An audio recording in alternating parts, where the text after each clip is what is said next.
ले जाने में आसानी होती है। तो ये अपना और अपनी जिम्मेदारी रखिए, ये न करके भूल जाए कि ये तो चलिए कचरा हमारा है, हम कहीं फेंक दे रहे हैं, हमें कोई मतलब नहीं।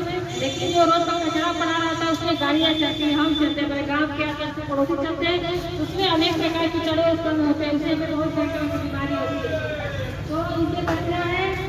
और कोई व्यक्ति अगर कचरा फेंक रहा है, अगर नहीं मानता है तो आप उसके खिलाफ कंप्लेंट दर्ज करें। 1533 का कॉल करके आप अपनी समस्या का समाधान कर सकते हैं। और जो पढ़े लिखे व्यक्ति हैं अपने मोबाइल ऐप से स्वच्छता ऐप डाउनलोड करें, उसमें सारी जानकारी आपको मिलेगी। तो आपको जो हमने आपसे बताया आप अपने तक सीमित रखिएगा। अपने हमारा काम है खेती बाड़ी करना। जब भैया खेती बाड़ी करेंगे तभी तो सब्जी उगाएंगे, और सब्जी जब उगाएंगे तभी तो हमारे बच्चे खाएंगे। चलिए पहले भैया खेती करने के लिए खेत कोड़ना पड़ता है, तो पहले खेत कोड़ लेते हैं।